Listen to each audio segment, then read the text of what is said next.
8 itu doanya Nabi Zakaria. Karena Nabi Zakaria menikah umur 20 dan lama punya anak, menurut satu tafsir baru memiliki anak di usia 80. Jadi Nabi Zakaria menanti 60 tahun keturunannya. Dan selama itu tidak pernah berhenti berdoa. Qala rabbi inni wahanal azmu minni washta'ala ar-ra'su syaiba wa lam akum bidu'aika rabbi syaqiya. Surah Maryam ayat 4. Nabi Zakaria berkata, ya Rabb, aku tidak akan berhenti berdoa. Walaupun rambut tidak ada yang putih lagi, ya sudah beruban semuanya, tulang-tulang sudah rapuh, sudah 80 tahun, tapi aku tidak akan pernah berhenti berdoa. Maka salah satu doa Nabi Zakaria, Ali Imran 38, Rabbi habli min ladunka zurriyatan thayyibatan innaka sami'ud du'a. Jadi zurriyatan thayyibatan ini adalah generasi yang memiliki 4 kecerdasan. Jadi pada hari ini sudah high tech, ya, high tech, dunia yang sangat tinggi teknologinya. Walaupun menurut kajian John Naisbitt dan Patricia Abundance dalam buku Megatrend 2000, nanti suatu masa manusia itu high tech tapi low touch. Teknologi, sains, ilmu pengetahuan, intelektual tinggi sekali, tapi low touch, rendah sekali spiritualitasnya. Nah, kering spiritualitasnya. Nah, sejatinya dalam hidup ini kalau melihat tafsir zuriyatan thayyibatan itu mencakup 4 kecerdasan yang bersinergis. Gak bisa ini kita hilangkan. Pertama adalah kecerdasan intelektual. Ini dimensinya akal. Maka akal ini dirawat, jangan dirusak dengan narkoba, disuntik zat-zat haram yang mematikan sel-sel otak yang mencapai triliunan sel di otak. Maka gak ada yang mampu membuat otak palsu. Beda ya, kalau gigi palsu banyak banget. Apalagi kornea mata palsu bisa, uang palsu bisa, cinta palsu banyak, sampai kepada ijazah palsu. Tapi gak ada yang bisa membuat jaringan sel otak palsu, triliunan sel mahakarya Allah. Maka ini perlu dicerdaskan intelektual. Ini saja tidak cukup, perlu cerdas spiritual. Cerdas spiritual ini membangun kecerdasan kepada Allah, dalam arti taat menjalankan ibadah. Itu yang disebut cerdas spiritual. Itulah muraqabah, orang yang merasa dekat dengan Allah dan dia menjalankan kepatuhan.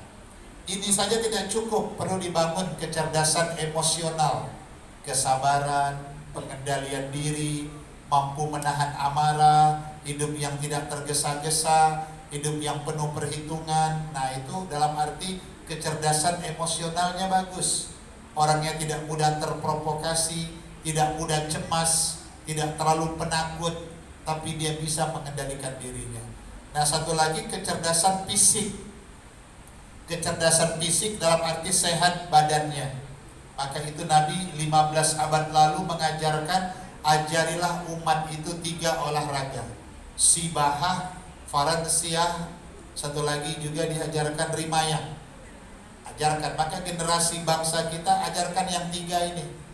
Bahkan saya lihat di sekolah-sekolah yang terpadu, sekolah-sekolah yang modern dan sedikit agak mahal, itu yang 3 ini diamalkan. Malah yang punya Cina tapi diamalkan hadis Nabi. Jangan-jangan yang Cina ini baca hadis Nabi, saya pikir ini. Itu ada hadis, ajarkan anak sibahah berenang. Maka kita pun kalau ada rezeki, Pak, buat kolam renang di rumahmu. Gak usah luas-luas sekali, 1/2 hektar cukup. Paling tidak antisipasi kalau banjir gak tenggelam konyol matinya. Ajarkan kita berenang, karena itu olahraga yang paling bagus. Penelitian dokter di Singapura, orang yang kena sakit saraf terjepit rata-rata 60 tahun ke atas, dokter Singapura tidak berani memberikan obat kimia, akan merusak ginjalnya. Maka dokter Singapura mengajarkan orang saraf terjepit, obatnya tidak ada, hanya satu, berenang. Tidak sanggup berenang, minimal 20 menit jalan di kolam renang, jalan di air. separuh badan. Itu obat saraf terjepit. Makanya Nabi tak sembarangan mengajarkan sesuatu dan mengatakan sesuatu. Sibaha. Kemudian apa lagi? Faransiah, menunggang kuda. Ini mampu membawa kendaraan. Bahkan kalau boleh umat Islam bisa bawa pesawat jet, pesawat tempur, lapis baja dan sebagainya. Termasuk itu simbol ya, menunggang kuda di kendaraan. Bahkan punya kendaraan dan sebagainya. Satu lagi rimayah, memanah ini simbolisasi bela diri, siap-siap menghadapi lawan. Perlu jadi anak-anak kita ajarkan itu bela diri, karate, silat. Paling tidak nanti kalau ada begal, pembegalnya bisa dibegalnya duluan begitu. Itu hebatnya ajaran Islam itu, bela diri. Jadi cerdas yang disebut dalam zuriyatan thayyibatan itu cerdas yang mencakup 4 itu. Dan bagaimana cara kita mensinergiskan dalam peristiwa Isra Mi'raj ini kecerdasan spiritual menjadi kecerdasan intelektual? Tadi sudah sedikit saya singgung. Peristiwa Isra Mi'raj ini bernuansa teologis, ketauhidan, dan itu adalah kecerdasan spiritual. Karena ayatnya pun dimulai dengan Subhanalladzi asra bi'abdihi laila. Maha suci Allah yang memperjalankan. Nah, jadi perjalanan-perjalanan Isra wal Mi'raj yang spektakuler itu merupakan perjalanan-perjalanan spiritualitas yang berlandaskan teologis, yang manusia tak mampu melakukannya. Siapa pula yang bisa menembus batas itu? Maka itu yang pertama, Isra Mi'raj nuansa teologis spiritual. Dan dari pengembangan kecerdasan teologis spiritual berkembang kepada kecerdasan intelektual. Nah, maka dari Isra Mi'raj banyak muncul penelitian. Kenapa mesti Mekah? Apa yang ada di Mekah? Ternyata Mekah adalah sumber ajaran Islam, tempat turunnya Al-Quran. Al-Quran inspirasi ilmu pengetahuan. Di Mekah itu ada Baitullah. Itu menggambarkan ternyata di bumi ini ada poros bumi yang menjadi keseimbangan. Mana dia? Baitullah. Dan di situ ada gelombang energi elektromagnetik dalam teori sains fisika. Bahkan diteliti para ilmuwan, kenapa orang di seluruh dunia, umat Islam, bahkan orang non-Muslim yang sudah Islam kepingin ke Mekah. Lihat Bapak Ibu, semua kita ingin ke Mekah. Kenapa? Ternyata dalam teori sains, Baitullah itu memancarkan gelombang-gelombang elektromagnetik yang sangat kuat, sehingga siapapun orang akan terpanggil datang ke sana. Dan kalau sudah dekat dengan arus pusaran gelombang itu, orang mendapat kekuatan yang luar biasa. Contoh, orang kok bisa tawaf jam 12? Padahal matahari di atas kepala, suhunya bisa mencapai 40 derajat. Ada orang belum makan tapi kok merasa kenyang. Tadi berangkat kakinya sakit, pakai kursi roda di depan Ka'bah, kok bisa tanpa kursi? Ka'bah memancarkan gelombang-gelombang elektromagnetik yang dipancarkan dari keimanan manusia. Nah, maka pendekatan spiritualitas, pendekatan intelektualitas ada di sana, kota Mekah. Nah, kenapa ada Aqsa di kota Palestina? Supaya kita melakukan riset, pengkajian ada apa di bumi Israel itu. Nah, ternyata dengan pengembangan ilmu pengetahuan, manusia bisa mencari perjalanan cahaya supersonik dan sebagainya. Itu pengembangan intelektualitas. Dari spiritualitas pasti akan mengembangkan intelektualitas, dan sebaliknya Pak Ilyas, orang yang tinggi intelektualitasnya pun pada saatnya akan mencerdaskan spiritualitasnya. Contoh ya, ada satu orang Yahudi, Dr. Robert Wilhelm. Dia ini seorang ahli genetik, ahli forensik, umurnya sudah lebih 70 tahun, agama Yahudi, dan bisa baca Quran. Dia meneliti Pak, ini orang intelektualnya pintar. Dia baca surah Al-Baqarah ayat 228. Kenapa di ayat itu dikatakan masa iddah bagi wanita yang bercerai dari suaminya, masa iddahnya 3 bulan 10 hari. Kenapa lama banget? Kenapa nggak udah cerai, udahlah seminggu nikah lagi? Nggak boleh, Bu. Habiskan masa iddah 3 bulan 10 hari. Itu menurut ajaran Al-Quran, spiritualitas. Dr. Robert, seorang peneliti, dia berpikir nih, intelektualnya hebat. Tak mungkin Quran sembarangan menyebutkan 3 bulan 10 hari. Akhirnya dia lakukan riset penelitian dan terjawab. Lihat pendekatan sains. Surah Al-Qiyamah ayat 4. Ternyata sidik jari manusia, Pak. Hari ini penduduk bumi sudah mencapai 7 miliar ini.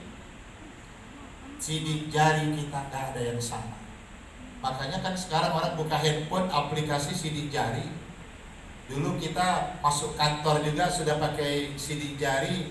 Bahkan sekarang face print lagi dengan wajah. Kenapa? Sidik jari nggak ada yang sama. Jadi kenapa 3 bulan 10 hari? Menarik penelitian Dr. Robert. Ini mohon maaf, ternyata suami istri yang melakukan hubungan biologis dan sampai pada klimaks, ternyata tubuh suami mengeluarkan zat-zat dari efek yang dia dapati pada tubuhnya, hormon endorfin, hormon kenikmatan, dan itu berbekas pada sidik jari suami pada tubuh istrinya. Efek dari hormon yang keluar. Dan ternyata sidik jari suami pada tubuh istrinya gak bisa hilang sampai 3 bulan 10 hari. Walaupun istrinya mandi kembang bunga kantil tengah malam, nyelam 7 hari 7 malam. Dan ternyata menarik, kenapa 3 bulan 10 hari? Kalau suami istri melakukan hubungan, apabila terjadi pembuahan akibat pertemuan sperma dan ovum, batas terjadinya pertumbuhan janin itu 3 bulan 10 hari. Jadi jangan dia menikah sebelum dipastikan 3 bulan 10 hari pada rahimnya tidak ada janin. Ditunggu 3 bulan 10 hari. Dan kedua, sidik jari suaminya biar hilang dulu. Jadi nanti kalau dia menikah nggak ada lagi bekas-bekas suaminya pada tubuhnya. Dan menarik, Dr. Robert melakukan penelitian pada tubuh istrinya sendiri, dan ternyata dia dapati pada tubuh istrinya ada 3 sidik jari lelaki yang berbeda-beda. Ternyata istrinya tak setia juga. Akhirnya Dr. Robert memilih masuk agama Islam hasil riset penelitian saintifik yang dia lakukan. Ini ilmu baru, Pak. Jadi kalau kita curiga sama istri, bisa juga ahli forensik didatangkan, Pak. Lihat sidik jari pada tubuhnya. Ini hati-hati, tapi ini kalau ibu-ibu guru agama ini adalah istri yang solehah, Pak. Mereka ini setia lahir batin, takkan pernah berpindah tren hati. Saya yakin itu dari rambut wajahnya. Amin. Nah, itu ilmu baru yang ditemukan Dr. Robert. Nah, jadi banyak, Pak, kajian-kajian intelektual, saintifik yang menyadarkan orang kepada kajian spiritual. Contoh tadi Dr. Robert Wilhelm yang ahli forensik, ahli sidik jari, ahli genetik. Nah, demikian juga seorang ilmuwan Prancis, marinir angkatan laut pensiunan, namanya Jescos, dia orang Prancis. Karena dia marinir, separuh hidupnya di laut, bahkan di tengah laut, nyelam. Dia sudah keliling Indonesia, sudah pernah nyelam di Raja Ampat, Papua. Ini jangan-jangan belum pernah ke Raja Ampat. Jadi nanti dari Mesir tadi lanjut lagi ke Raja Ampat, ya. Nah, Siru berjalan, lihat Raja Ampat itu termasuk tempat menyelam yang terindah di dunia. Tapi bagi Jescos itu biasa. Yang membuat dia masuk Islam ketika dia menyelam di Selat Gibraltar. Di mana itu, Pak? Antara Maroko dan Spanyol ada Selat Gibraltar, antara benua Eropa dan benua Afrika. Jadi ada selat dari Maroko, kita bisa nyebrang ke Spanyol. Berarti nambah lagi perjalanan kita. Tuh, kalau ke Maroko tidak perlu visa, bebas visa. Dan duta besar Indonesia untuk Maroko orang Medan, Pak. Apa Asrul Azwar yang juga punya sekolah Islam terpadu yang ada di Jalan STM Khairul Imam. Saya beberapa kali diundang ke sana. Beliau duta besar hari ini. Beliau bilang kalau datang ke Maroko jangan nginap di hotel, nginap di mes KBRI. Berarti untuk rombongan guru agama Islam Sumatera Utara, Maroko udah aman ya, udah ada gedung. Nanti saya yang telepon, maka saya jangan ditinggalin di dalam. Dari Maroko kita bisa nyebrang ke Spanyol, melihat kota Spanyol. Di sana ada Andalusia, Cordoba, Seville, tempat-tempat bersejarah. Untuk nyebrang itulah disebut Selat Gibraltar. Jadi suatu hari Jescos nyelam sampai ke tengah laut, ke dasar laut. Dia kaget, ini lautnya kok beda rasa. Yang kanan tawar, ini asin. Udah itu beda warna lagi. Yang satu bening, satu biru, tapi tidak bersatu. Bertemu nggak bersatu. Kayak mana ini? Naik dia dari nyelam, tanya sama di Perancis, itu dia orang Perancis. Pergi dia tanya pendeta nggak bisa jawab. Semua jawab itu ya sudah ketentuan Tuhan, itu jawabannya. Tidak memuaskan bagi dia. Pergi dia ke Sorbonne University di Perancis itu, di Paris. Dia ketemu ahli agama, ahli kitab suci. Baru ditemukan jawaban dalam surah Al-Furqan itu ayat 53. Allah sebutkan, wa huwal ladzi marajal bahraini hada asbun furatun wa hada milhun ujajun wa ja'ala bainahuma barzaha wa hijram mahjura. Dijelaskan ayat ini dengan pendekatan sains secara tafsir ilmi. Nyata Allah mengalirkan dua lautan dan Allah ciptakan di antara dua laut itu ada dinding pemisah yang disebut dalam teori sains membran. Ada membrannya, dinding pemisahnya, ada sekatnya, dan air itu tidak akan pernah bertemu selamanya. Akhirnya Jescos masuk Islam, Pak, gara-gara nyelam. Ternyata ada di bumi ini lautan yang diceritakan dalam kitab suci yang tidak ditemukan dalam kitab suci manapun di dunia ini. Nah, scientific membawa kepada spiritualitas. Jadi banyak hal ya, antara sains, intelektual, spiritual sebenarnya tidak bisa dipisahkan. Maka nanti kurikulum agama Islam pun selain mengajarkan moralitas, mengajarkan tentang adab, syariat, ibadah, perlu dikombinasi bagaimana ajaran-ajaran sains dalam agama. Nah, sehingga membuka cakrawala kita. Kenapa Allah ciptakan unta? Semua ada dan diteliti. Maka Quran itu afala yanzuruna ilal ibili. Yanzuruna bukan melihat, Pak. Dalam tafsir, dalam kitab Mu'jam al-Mufahharas itu, yanzuruna melakukan riset, bukan melihat. Nah, ini kalau jemaah haji kan cuma lihat unta, foto dia sama unta. Bahkan jemaah haji kalau dibiarkan, Pak, unta pun dibawa pulang ke kampung. Cuma dilarang bawa unta. Nah, yang nggak dapat unta, saya lihat boneka unta pun jadi yang penting ada unta-untanya. Tapi telitilah unta. Ternyata kenapa unta ada punuk di belakangnya? Punuk. Ibu-ibu banyak pakai hijab taruh punuk unta, kayak punuk unta di belakang. Rupanya punuk unta itu adalah tangki cadangan air. Maka unta yang hidup di padang pasir bisa minum air 100 liter. Kemana airnya? Disimpan pada tangki cadangan. Jadi kalau tak ada air, dia pergi di padang pasir, tinggal dia ambil air pada sisa cadangan yang ada di tangki airnya. Dan dia punya alat, kalau udara panas tubuhnya bisa disiram secara otomatis dari dalam tangki airnya. Sehingga cuaca 60 derajat, unta adem aja, Pak.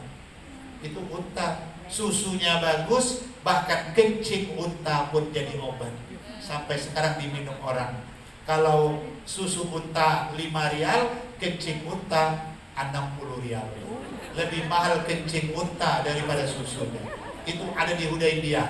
Jadi nanti kita sampai Mekah, ke Thaif, ke Hudaybiyah lagi, lihat lagi susu unta. Itu diteliti, ada hadis Nabi. Ada mahasiswa saya di UIN, disertasi doktornya meneliti hadis tentang kencing unta. Dia doktornya meneliti kencing unta.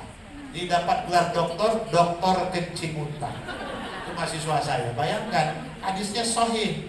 Jadi rupanya diteliti para ilmuwan, kandungan kencing unta berbeda dengan kencing sapi, kencing kerbau, apalagi kencing manusia. Beda, ternyata kencing unta itu sehat dan diteliti dan boleh diminum sampai hari ini. Cuma karena disebut kencing, segan awak minumnya, Pak.